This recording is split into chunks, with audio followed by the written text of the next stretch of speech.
What's up, guys? Welcome back to Whetto's World. We are back at you with a new episode of Chopped Up with Chef Neff. We're on episode 3, motherfuckers. So we're coming at you next. Chef Neff, what are you cooking up today? I'm doing just an easy mac and cheese recipe. We're not making pasta from scratch, and I've already pre-boiled it as well. Oh, so he's it's gonna prepped be it. Nice He's and prepped easy. it. So we're just focusing on cheese sauce today. So like with any kind of sauce that you're going to be making that you need to thicken up, you're going to take some flour. Okay. Put it into your cooking vessel, right? So what we're going to be doing right now. What kind of fat is that? This is more of that bacon fat Oh, that I had yeah. from last time. That shit's fucking dank. I know, right? That's Okay. the other good part about bacon is the fact that you can really utilize it in multiple ways. You don't have to really worry about, it going too bad. It has preservatives in there and everything. I kept this in the fridge, so it's not like it's sitting out at room temperature or anything. Ready to go. Right. So right now I'm just going to be melting down.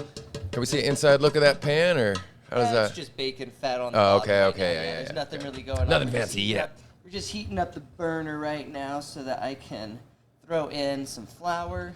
Hell yeah. Yeah, actually. And so what does the flour do for it? So the flour, what we're going to be doing is we're going to be cooking it in the oil, and we're going to be actually activating the starch inside of it. Okay. And that's going to make sure that it absorbs water and thickens the sauces that you're going to be making. Oh, right? Lord. So that's what we're doing right now is the combination is called a roux.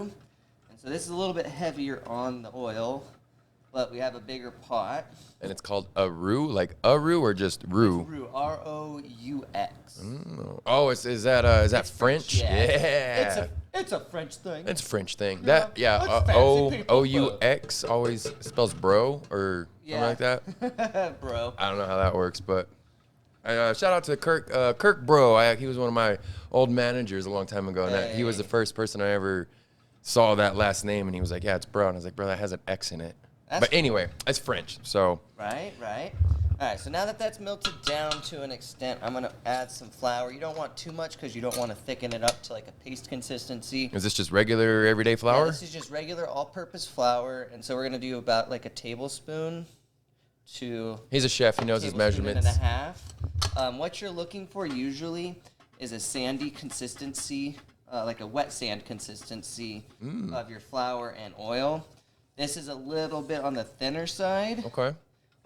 For that, but what you're going to be doing is you're going to be cooking it down, and you're going to smell for almost like a popcorn or like a baking bread kind of smell. Okay. And that's going to be more or less your flour that's being activated right there. So you're just mixing that around. Honestly, I can probably add just a little bit more to it. Starting to get a little bit of heat going. There we go. Turn it up. Let's get this That's motherfucker the other cracking. thing, yeah. And so like I put in a little bit of extra So good, man. flour and bacon fat, but we have a whole pound of cheese that we're gonna have to melt in here. Oh yes. And we have all that evaporated milk, so that's one of the other secrets that I like to use instead of regular milk, because I don't use that stuff at my house most of the time. I get evaporated milk and I get dried milk. Evaporated milk is pretty much just super condensed milk, right? And it makes it where you get that milky flavor without having to worry about it spoiling, and you can use it for other things. And so you get a little bit more of a creamy consistency out of it.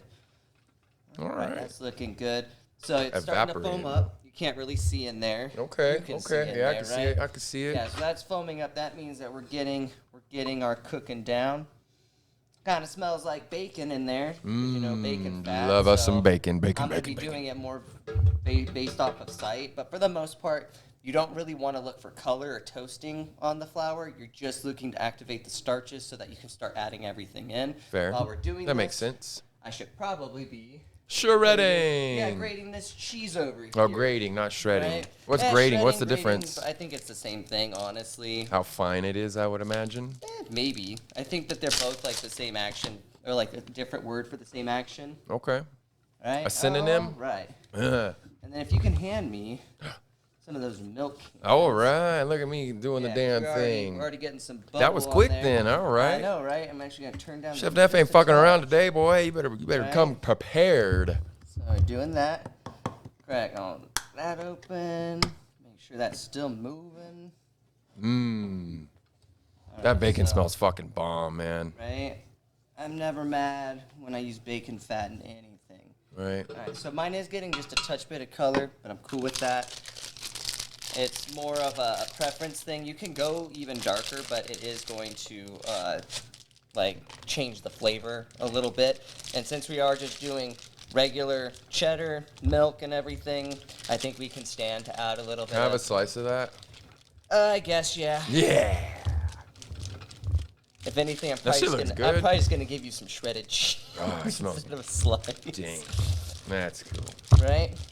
You know, you gotta always test. You gotta test it for poison, quality control. Right? Somebody's gotta Make look out sure for that us. I'm not trying to kill you guys over here, right? Ooh, what is it? Ricin in it? Oh, yeah. Oh, Oh, no, just like rice and beans, right? Ricin and beans. Ricin and beans. Yeah, it's fun. Now, out of all the macaronis and cheeses, Yeah. why'd you pick this one? Because it's the easiest one to do with a single burner. Fair. And That's fair. The biggest thing is that this is kind of like, you know, super budget friendly, honestly. 'cause That's what we like, too. I use the bacon that we use for the carbonara. I use that with, what's it called? The carbonara. I use the fat in all the other recipes so far. As you can see, that's getting pretty damn hot. Woo-wee! Oh, Okay. he's cooking with steam now, folks. We're getting in there. Yeah. So we're just going to add all that. So evaporated milk is evaporating. Ah. Dun dun dun. And so what I'm trying to do is I'm adding it slowly to prevent any kind of lumps or anything like that. Also, if you add it too fast, it just clumps up on It'll itself. clump up on itself. It don't work too well. And that's the other thing is that it was kind of hot, so it evaporated kind of quick. You got to be careful. I have what I like to call asbestos hands, but that was some hot steam. Just a little bit. Took one for the team. Yeah, and like for me, it's kind of like I'm used to it at this But point. you goddamn, Yeah. you eat shit on fire, literally. Oh, that was pretty good. That was pretty No, good. it's fine. Yeah, so, Burn so your yeah, like taste you're not buds wrong, off. right? So what I'm doing right now is just making sure that that's all good to go. That's what's up. Right. So that is currently just kind of cooking. Doing what we're it's gonna let it supposed to be boil. We're doing. gonna let it boil up here in a second. I'll probably add those other three. But while we're waiting, might as well shred. Shred some more the of this cheese. cheese. Now, this could be obviously mixed with any kind of cheese. To an extent, this Oh, is there's like, do so you have this- to go with a rule of thumb on it, or? So honestly, a lot of the time I'll kind of switch it up and I'll do like 3 different types of cheeses. One of the ones I like to use is cream cheese. Okay. I like to do that because that adds a really good creamy consistency to everything, Interesting. and you know, helps kind of make sure that it's a little bit on the smooth side. Is that just because of the way it was pasteurized and It's into just because cream of the way cheese? that it's a higher moisture content and things like that. It melts a little bit easier. Also, it's not like a stringy cheese, so you Okay. don't have to worry about Look at this mound of cheese he's about to pull out. I know, of this right, thing. right. Look. Oh, there's a big old mound of yeah. cheese. I love it. Oh. Love it. There's some bigger nuggets. in here if you Cheese, wanna grab that. please. I just want one. Right, and Snag a then bit of just that. a little Quality bit. control. Right, They're pretty good, man. Right, and there's nothing bad about getting some snacks out of it too. Right. Right, and then the other thing is like that's cheap Walmart cheese. Like you don't have to use fancy cheese or anything like that. But like Stick so, like, within I your like to budget, do- folks. Stick within your budget. Right, right. And so like what I was saying, so like cream cheese is one of the ones I like to use cheddar, and then I like to use like mozzarella as more of like a stringy one. So I do Mozzarella. cheddar or a hard cheese kind of for flavor, but you're not going to get like a cheese pull really out of it. So this is going to be not the most like stringy mac and cheese that Well, we're that's making good. here, right? We just this want is it going to be thick. more of like a creamy cheesy version of it, right? Them wet macaroni sounds. Wet macaroni sounds. You are correct, sir. And add some more wet to that fucking macaroni right here. Yeah. So right now, 'cause the yeah. other thing is, with the pasta, I boiled it and everything, and it's more or less ready, but it is still a little bit on the... Gotta be cooked a little bit more. yeah, just Well, gotta obviously be you're gonna cooked a put it in a little bit hot more. pan too, so. Yeah, yeah, and so right now, I'm just letting this get up to a little bit more of like a boil, kind of. Shake it, shake it, shake it, shake it. Just let that heat up a little bit, because honestly, I'm thinking, now that I'm looking at this, I might not even need that third can. Oh, word? Yeah. Okay, okay. And that's the cool thing about being in the culinary spots of it, and anybody obviously with any kind of history of cooking, you can kind of eyeball what you're doing in there, man. That's pretty cool. And that makes it a lot easier. Yeah. All right. So what's really going on right now is the starches are absorbing some of that moisture in that evaporated milk and starting to kind of thicken up and activate. It's not thickening up too much, which is what we don't want because we're adding so much more cheese back to this. And if we're adding cheese back to it, it's going to thicken it up. So we're going to slowly add some small handfuls and keep stirring while we do that. And you're going to notice that it's going to slowly melt. You want to make sure most of your cheese is melted in there before you add the next handful because you don't want to lower the temperature of the sauce too much because it can make it seize up, could make it separate. You don't want anything like that. You want a nice smooth consistency. You also don't want it to boil. You don't want it getting too hot either. That can also cause it to separate. All right. So we're getting there. That cheese is almost melted down from that first batch, and so it's about time for me to add that second handful. All right. And the best part is that it smells like cheese in here. I love cheese. Smells amazing. Right. And we're starting to get that kind of orangey hue to this nice milky mixture right here. This is more or less a bechamel minus the actual onion, the clove, and the bay leaf that you're supposed to put in there. So this is, just kind of like an easier version. You can make this with adding like raw flour, but you get more of a raw flour taste. You don't get that kind of like toasty bread taste. That makes it taste, I think, a little bit better than if you would have done it that way. And so, it's kind of more preference-wise, but yeah, as long as you're getting the right consistency and you're following the proper steps, that's really all you got to worry about. Fair. That's fair. Oh, yeah, this is starting to turn really nice and orange. While we're doing this, I'm going to pull out some B-roll while you're getting that. Yeah, go for it. Look at there. Oh, man. Yeah. That looks amazing. See, and then that's going to pop up on the screen as he's doing it. So that's even cooler. I like that. So that's cool, man. Or actually, we'll get you a tripod or something set up next time. Get you a GoPro attached to your head or something. Hey, that'd be cool. Yeah, dude. Chef Neff's eye vision, yeah. Right, except a few inches taller than I am. Right. We'll get you up there, 6 foot ring. Or we can have it sit like I can have one of those ones that like you hold in your mouth. Have you seen those ones? Yeah. Yeah. What are the miners when they have them? They're going through on their helmets and shit too. Right. You could get me one of those with like an actual candle. So how come you don't add all of it just in one lump sum? Is there a thing to like mixing it in gradually? So I was actually explaining that a little bit earlier. Oh, sorry. No, you're good. So it's just to kind of prevent it from seizing. You don't want it to get too cold all at once. Seizing, yeah, where it like solidifies. And then you also want to avoid getting it too hot while you're doing this because that will cause your cheese to separate. Delicate. And then it'll kind of go to more of like an oily kind of consistency. Right now, I can already see that stuff is starting to thicken up really nice. Yeah. I need to turn down the heat just a little bit. You don't need a whole lot of heat. You just need to make sure that it's hot enough to kind of melt that cheese in there. You don't want any kind of boiling. You don't want any kind of like real like crazy action coming from the heating during this process because that's how makes sense. That's how you get bad mac and cheese, and nobody wants bad mac and cheese. We don't want that shit. Not around these parts. Bad mac and cheese sucks. That's why it's called bad mac and cheese. Right. Now, do you after you make these kind of things, do you ever like bake them or add extra stuff after the fact? That's another thing. So like if you're doing it like this, you can actually cook the pasta a little bit less.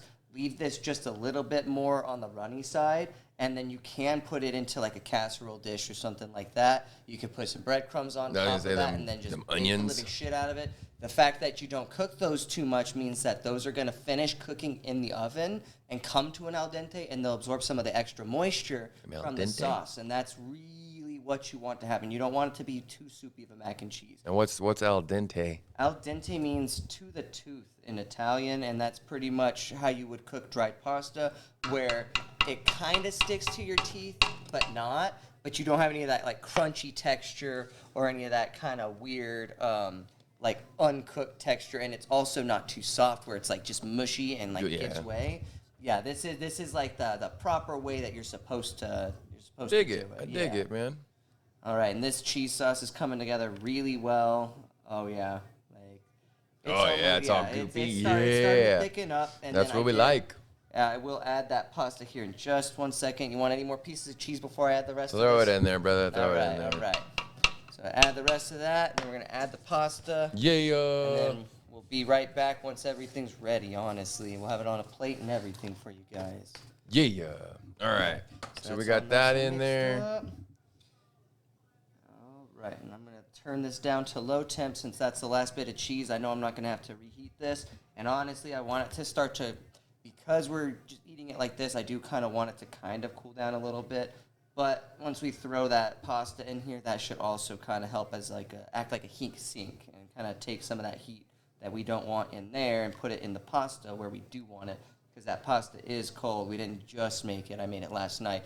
The other thing that with pasta that I like to do, and you know how you're supposed to boil it with salt in there? I actually use like chicken stock or beef stock, like powder. Oh, shit. Because there's a lot of salt in there. And then I add it to there, so you get a little bit more flavor built up. Hell yeah. On your actual pasta itself, you know, just a little bit nicer, right? A little extra hint of ooh. Exactly. All right.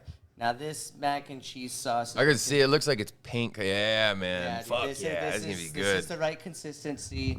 It's starting to kind of climb up the walls. We're getting a little bit of cheese pull out of it still too. Honestly, I think at this point I just need to add the pasta and then let it go for just a little bit longer. Cool. Thicken up and we're good to go. All right. So that's just a pound of rotini pasta. What I do to make sure that I don't get clumping on anything. What is that in there? Ooh, we got hair. We got some Chef Neff hair. That's fucking weird. Crazy. God damn. Long hair, folks. Long Yeah, always have it tied up while you're doing shit. But as you can see, it's kind of falling out. It's not super stuck together. The bottom's a little bit more stuck together. It's been sitting there for a little bit, so that makes sense. But I cover it in oil, and that helps make sure that they don't stick together, and you're able to actually break them apart without breaking the pasta because it is cooked. Okay. And so if it is cooked, that kind of makes it like a little bit softer. There's less structural integrity. And so it does break a little bit easier at that point, and that's not what you want. And as you can see, oh man, you can hear it. Up. Oh yeah, wet macaroni noises ensue. Yes, everybody please.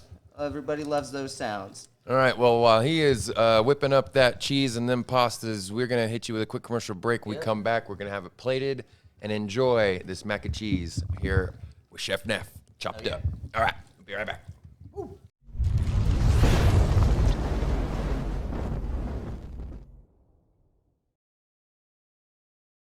What's up, guys? Welcome back. All right, my man Chef Neff has put his whole goddamn foot in this thing, so let's taste it. See what we got going on with the macaroni and cheese. All right, let's see how it goes. Let's see here. Good smooth consistency. Yeah. It's not grainy. Very creamy. You'll get a grainy consistency if you overheat the cheese once you put it in there. And that's why this is so much creamier than what you do sometimes at the house if you let it get a little bit too hot. Damn, this is dank, bro. Some Velveeta. Whoop your ass on some shit like that. Ooh. Right? And I like the bacon in there, too. Oh, yeah.